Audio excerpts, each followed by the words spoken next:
A massive 3-year police operation has dealt a serious blow to the Comanchero's gang across New Zealand. Nearly all of its members and associates are now facing criminal charges, with more than 40 people. In one strike, New Zealand police have taken down the last senior Comanchero boss.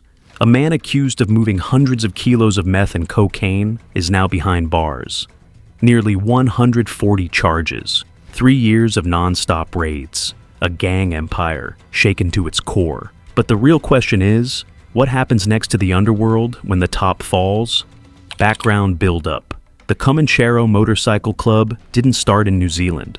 It was born in Sydney, Australia, back in 1966. At first, it was just another outlaw motorcycle group. But by the 1980s, it was already violent and organized, known for its turf wars and bloody feuds with other gangs like the Bandidos. One of their shootouts, the infamous Milpera massacre, left 7 people dead, including a 14-year-old girl. That moment cemented their image, brutal, fearless, and built for crime. Years later, the gang expanded fast, first across Australia, then into parts of Southeast Asia. But their most aggressive growth came when they touched down in New Zealand around 2016. That's when everything escalated. The Comancheros didn't come to blend in. They came to dominate. In just a few years, their New Zealand chapter turned into a major operation. And they did it fast, with high-end cars, luxury houses, and a reputation for violence. But this wasn't just street-level stuff. Authorities say they were importing meth and cocaine, laundering millions, and even training members in military-style tactics. Police say they weren't just a gang, they were a full-blown criminal business. It took 3 years of secret tracking and surveillance to map out the gang's inner circle. Investigators followed the money, they followed the shipments, they watched the meetings, and bit by bit, they built a case strong enough to take down almost the entire leadership. The last domino, the man arrested just weeks ago in Auckland. The December 2024 Port of Tauranga heist. In early December 2024, a shocking daylight crime rocked New Zealand's busiest port. 2 men broke into a secured shipping container at the port of Tauranga. In broad daylight, they cracked it open using tools and quickly loaded 5 suitcases into a car. Inside those bags, 200 kilograms of methamphetamine, the largest meth bust of its kind in New Zealand history. What they didn't know was that customs had already flagged the container during a routine X-ray inspection. The contents raised alarms, and law enforcement had eyes on it. As the men tried to escape the scene, police moved fast. Road spikes were deployed on a toll road near the port, and the suspect's car was forced to stop. They ran, but not far. Officers captured both within minutes. What investigators found confirmed the scale of the crime. The 5 suitcases weren't just packed with drugs. They also held gloves and angle grinders, the tools used to rip into the container. This wasn't a sloppy grab and run. It was a carefully planned heist by people who knew exactly where the meth was and how to get to it. But that raised deeper concerns.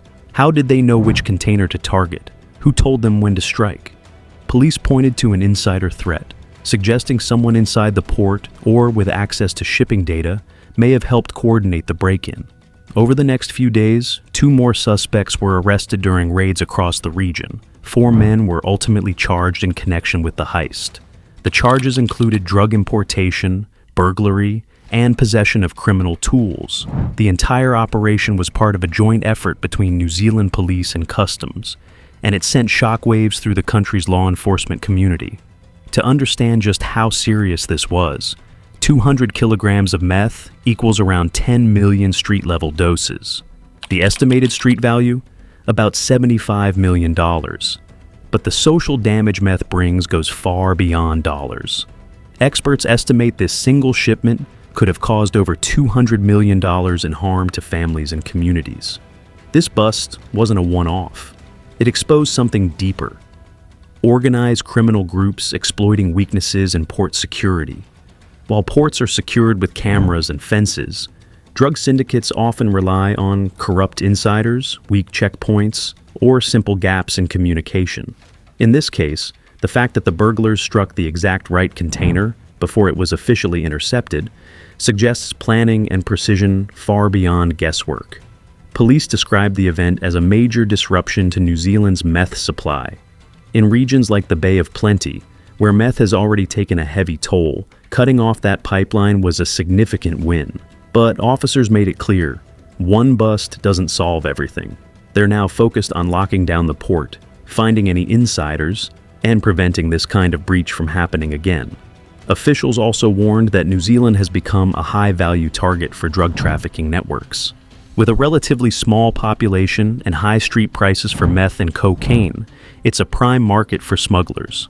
Hiding drugs in shipping containers full of legal goods has become one of the most common methods used by these groups. That's why, in this case, customs early detection through X-ray screening was so crucial. It gave police just enough time to prepare, track the movement, and catch the criminals in action. This wasn't just a big bust, it was a wake-up call.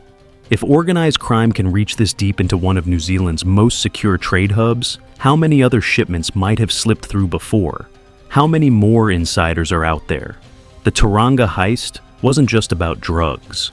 It was about control, intelligence, and the growing sophistication of criminal networks operating in plain sight. 3-year operations and final arrest.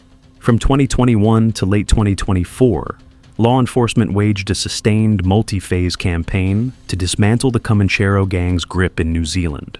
The investigation unfolded in 4 major operations: Avon, Scuba, Embargo, and Bridle, each chipping away at a criminal empire with precision. Operation Scuba, the opening salvo, targeted the gang's financial backbone. Investigators uncovered money laundering schemes that funneled ill-gotten gains into property, vehicles, and other assets. In this phase alone, authorities froze over $5.8 million worth of assets, including gang-owned real estate, high-end cash, a late-model Range Rover, and 2 Harley-Davidson bikes. More than 10 individuals were charged as a result. The scale of the haul sent a clear message: Comanchero finances were vulnerable and exposed. Meanwhile, Operation Avon hit at the gang's chapters head-on. Police executed dozens of raids across Christchurch, Dunedin, and Auckland, arresting every patched member of the Christchurch chapter. The operation also disrupted their routine drug and cash runs between cities, seizing meth, firearms, patches, and more, alongside nearly $2 million in restrained assets. Operation Embargo, the next phase, uncovered an internal commission system. Gang members had allegedly been forced to pay thousands per kilogram of drug sales. Those funds were then funneled into military-style training, financed property purchases, and guns. Investigators even suspected the group had hired a trainer from overseas to drill around 15 members.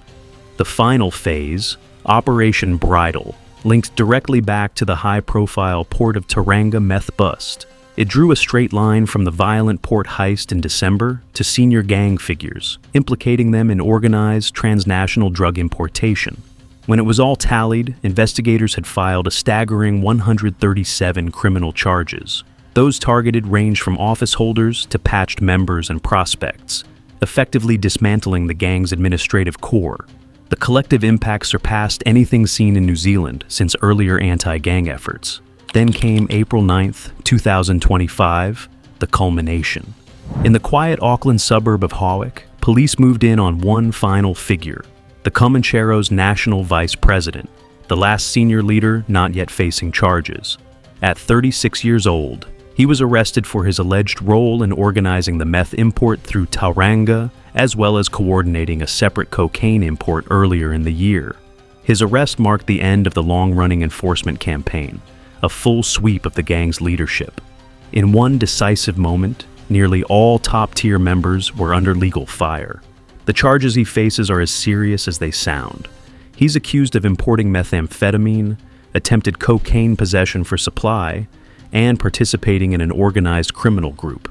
These aren't minor infractions. They reflect sophisticated cross-border operations and a long-standing role at the center of criminal enterprise. Policing officials hailed this arrest as a turning point. With every leader now charged, investigators believe they've significantly disrupted the gang's ability to operate. No more strategic planning, no more scheduled smuggling, no more centralized command. Throughout those 5 minutes, the viewer's journey unfolds like a thriller, from the uncovering of financial schemes, to the breakdown of chapter control, to the revelations of internal funding structures, and finally, the dramatic arrest of the top lieutenant, all while cohesively avoiding repetition of earlier facts. Transnational dimensions. The arrest of the Comanchero vice president wasn't just a local takedown. It opened the door to a global story, a story of international drug routes, encrypted communications, and transnational crime networks working like corporations. Authorities say this high-ranking gang figure didn't just operate within New Zealand. He worked with people far beyond the country's borders, from suppliers in South America to contacts in Southeast Asia and Australia. He played a key role in bringing large drug shipments into the country. The ports may have been in New Zealand, but the coordination was global. Shipments were arranged overseas, packaged to avoid detection, and timed with inside help to avoid. This level of coordination shows how deeply organized crime has evolved. These aren't small-time operations. They mirror international businesses, built on contacts, supply chains, and encrypted channels. The Comancheros didn't work alone. They tapped into a much larger web of criminal enterprise. And this is what law enforcement had been tracking for years. To understand the scale, you have to look at what came before. A few years ago, a massive undercover sting shook the criminal world. A joint operation where global police forces introduced a fake encrypted messaging app. Criminals across dozens of countries unknowingly used this app to communicate about drug shipments, arms deals, and even assassinations. Over time, thousands of messages were logged. That sting operation led to hundreds of arrests worldwide and helped expose the inner workings of multiple gangs, including the Comancheros. Back then, another senior member of the gang was caught up in that international crackdown. His encrypted messages detailed drug movements, cash pickups, and other high-level planning. When investigators raided properties linked to him, they found meth, firearms, and huge stacks of cash.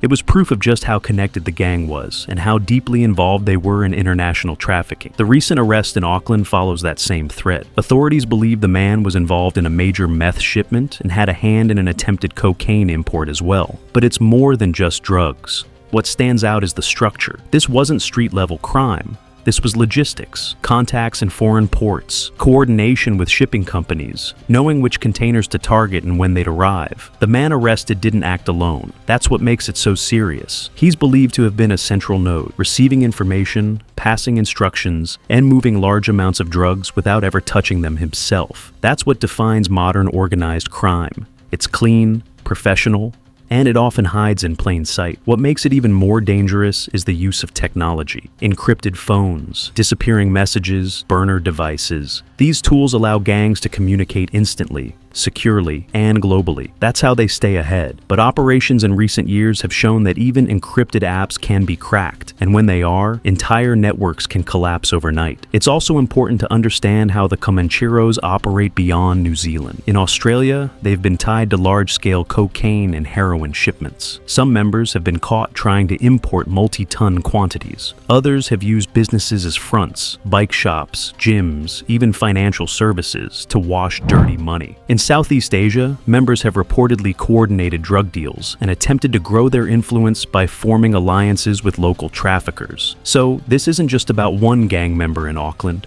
It's about a massive web that stretches across oceans. Each arrest is a piece of a much bigger puzzle, one that reveals how today's gangs use modern tools to do ancient crimes: drug trafficking, money laundering, bribery, all done on a global scale. What the recent arrest shows is that police are catching up. With international cooperation, better intelligence sharing, and sharper tools, law enforcement has begun striking back, and the Comancheros, once considered untouchable in many regions, are now watching their empire unravel one arrest at a time. Impact on organized crime. Landscape. With nearly all top leaders of the Comancheros now facing charges, one thing is clear. Their grip on New Zealand's criminal underworld has cracked significantly. For years, this gang ran a powerful and well-organized network. But takedowns across 4 major operations have struck directly at their leadership, finances, training structures, and distribution chains. The result? The Comancheros' ability to coordinate major criminal acts has been sharply limited. The real question now Who fills the gap? When a dominant gang falls, others often rise to seize control. There's talk that groups like the Mongrel Mob or Filthy Few might attempt to move in. But the difference today is that law enforcement is more alert and proactive than ever before. Agencies are watching closely, determined to prevent a violent scramble for control. The message from the cops is clear. Attempts to rebuild will be met with swift action. The broader impact goes beyond gang succession fights. It has wider community implications. Fewer shipments, less money flowing into illicit markets, and reduced access to drugs could ease pressures on vulnerable communities. Schools, families, and neighborhoods long affected by meth will breathe a bit easier. If the pipeline stays choked, long-term harm could reduce significantly. Still, challenges remain, particularly at our ports. Criminal organizers have repeatedly shown they know where the weak points lie. Securing cargo, getting insider help, and evading scans are all strategies they've used to slip drugs into the country. Even with recent busts, ports remain a focal point. The need for upgraded scanning tech, more transparency, and rigorous oversight is clearer than ever. Beyond just better equipment, authorities are pushing for deeper safeguards against corruption. When trusted insiders, like baggage handlers or customs staff, are compromised, serious breaches can happen fast. Organizers don't need guns at the gate if they can rely on someone with legitimate access to assist them. New Zealand has long prided itself on institutional integrity, but recent events show that infrastructure zones, like ports, customs, and borders, can be exposed. That's why multi-agency cooperation is vital. Police, customs, border forces, intelligence agencies, and even private operators must work in synced overdrive. Sharing data, training staff, and monitoring risk zones have become top national priorities. So, what does this all mean? For the Comancheros, their hierarchy is in disarray. Their ability to coordinate high-value imports has crumbled, but criminal opportunity still abounds. The fight isn't over. It's shifted into a new phase. Organized crime will look for new openings. It may change tactics, smaller shipments, alternative corridors, or reliance on different alliances. But police now know that disruption can be sustained if they remain vigilant. On balance, this takedown matters. The Comancheros' dismantling sends a powerful signal. It shows that long-term, patient investigations can neutralize deep-rooted criminal groups. It proves that even sophisticated operations can be unpicked if law enforcement adapts and coordinates effectively. In short, the Comancheros are down, but not necessarily out. The battlefield has widened, and the next moves will be just as critical. The question now isn't if crime will adapt, but how prepared we are to stop it. Conclusion and forward. Look, after 3 years of relentless investigation, high-stakes surveillance, and precision strikes, the Comanchero motorcycle gang in New Zealand has been stripped of its leadership. A major meth shipment was intercepted. Over 130 criminal charges were filed, and the final senior member, a man once considered untouchable, has now been placed in handcuffs. What began as a quiet probe into suspicious cash flows and encrypted messages evolved into one of the most significant anti-gang crackdowns the country has ever seen. Every piece of the puzzle, drug seizures, financial raids, port surveillance, digital tracking, came together in a sweeping final act. Police didn't just target soldiers on the street, they went straight for the strategists, the ones who made the deals, moved the money, and recruited members like a business build staff. And in the end, they took them all down. This kind of victory doesn't come often. It took patience, cooperation between agencies, and the courage to face off against a group with global backing, deep pockets, and a long history of violence. But it happened, and it sent shockwaves through the entire criminal ecosystem. Yet, for every toppling empire, history shows us something else always tries to rise. Gangs don't disappear. They shift. They regroup. They look for the cracks left behind. That's the part law enforcement is preparing for now. What comes next? With the Comancheros out of the spotlight, new contenders might try to step in. Rivals may attempt to claim turf, absorb street dealers, or access the old supply lines. But the game has changed. Police now have a roadmap, a proven system for targeting criminal networks from the top down. This wasn't just a win in a single case. It's a blueprint for the future of organized crime enforcement in New Zealand. It showed that encrypted phones can be cracked, that corrupt insiders can be exposed, that even the most feared organizations can fall when law enforcement thinks bigger works smarter, and acts in sync. So here we are. One gang dismantled, one major operation complete. But the bigger war against organized crime is far from over. And the final question we leave you with is this. Is this the end for the Comancheros, or just the beginning of a new chapter in the world of outlaw biker crime? Because the truth is, criminal empires rarely vanish. They evolve, and the battle to stop them will require just as much strategy as it took to bring this one down. If you want to stay ahead of that next chapter, make sure you're here for it. Subscribe for in-depth investigations, exclusive insights, and detailed breakdowns as we continue tracking New Zealand's ongoing fight against organized crime.